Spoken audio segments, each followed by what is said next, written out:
বছর ঘুরে আবার এলো পবিত্র মাহে রমজান। আসসালামু আলাইকুম এভরিওয়ান, কেমন আছেন সবাই? সবাইকে পবিত্র মাহে রমজানের মোবারকবাদ জানাচ্ছি।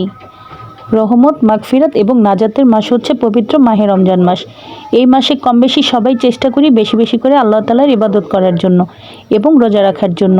আর রোজা মানে নানান রকমের ইফতারের পসরা, যেমনটা আমি আজকে প্রস্তুতি নিচ্ছি। আশা করছি সবাই ঘরে ঘরে ইফতারের এরকম প্রস্তুতি নিচ্ছেন।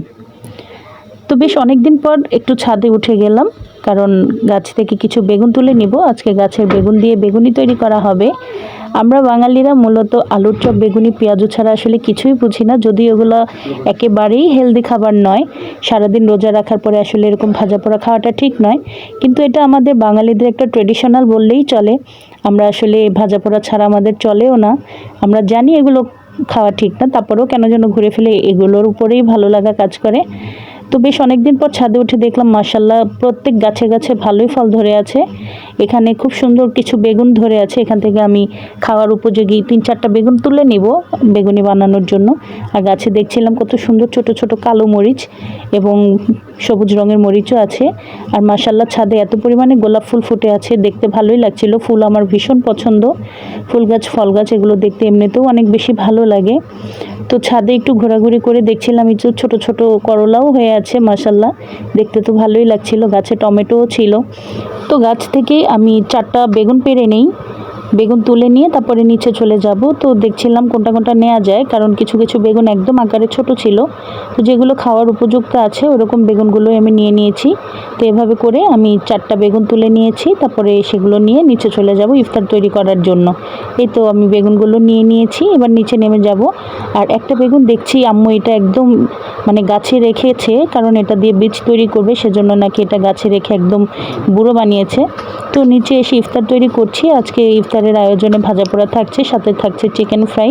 তো শুরুতেই ডুবো তেলের মধ্যে আগে চিকেনটা ফ্রাই করে নিচ্ছি, দেন একে একে সমস্ত ইফতারগুলো ভেজে নিব। আজকের এই দিনে আসলে কম বেশি সবাই চেষ্টা করে রোজা রাখার, ছোট বড় সবাই। আজকে আমার ছোট ছেলে রোজা রেখেছে, ও খুবই ছোট, তারপর ও যে রোজাটাও রেখেছে আমার কাছে অনেক বেশি খুশি লাগছে মাশাআল্লাহ। আমি আশা করিনি ও রোজাটা রাখতে পারবে, কিন্তু তারপরও আমার লক্ষ্মী সোনা পাখিটা রোজাটা রেখেছে। তো এই তো ফাইনালি সবগুলো ইফতার একে একে ভেজে নিয়েছি সুন্দর মতো। এখন আম্মু প্লেটে সাজিয়ে নিবে, কারণ ইফতারের কাছাকাছি সময় চলে এসেছি আমরা। সারাদিন রোজা রাখার পরে আসলে ইফতারটা সামনে নিয়ে বসলে অন্যরকম একটা শান্তি লাগে। এই তো আম্মু খুব সুন্দরভাবে প্লেটগুলো সবাইকে সাজিয়ে দিয়েছে। আর এইদিকে আমার বাচ্চার সাথে কি কথা বলছে চলুন শুনি। কবুল করেন আপনার রাতে খুশির জন্য। আমি রোজা ছিলাম, আপনি আমার রোজা কবুল করেন, আমিন। আমার পরিবারে তো আমার ছোট্ট সোনা পাখি রোজা রেখেছে। আপনাদের পরিবারের ছোট্ট সদস্য কি রোজা রেখেছে কিনা অবশ্যই কমেন্টসে জানিয়ে যেতে ভুলবেন না। তো ইফতারের আগ মুহূর্তে সবাই হাতে হাতে প্লেট নিয়ে বসে আছি। এখন শুধু আজান দিবে আর ইফতার করব, সেই অপেক্ষায় আছি। ফাইনালি আজান দিয়ে দিয়েছে এবং আমরা সবাই ইফতারের জন্য বসে পড়লাম। তো শুরুতেই খেজুর খেয়ে ইফতার শুরু করেছি, আর সাথে এখানে গুড় দিয়ে শরবত বানিয়েছিলাম, সেটা খেয়ে নিচ্ছি। তো আজকের ভিডিও ছিল এই পর্যন্তই। সবাই ভালো থাকবেন, দেখা হচ্ছে পরবর্তী ভিডিওতে। আল্লাহ হাফিজ।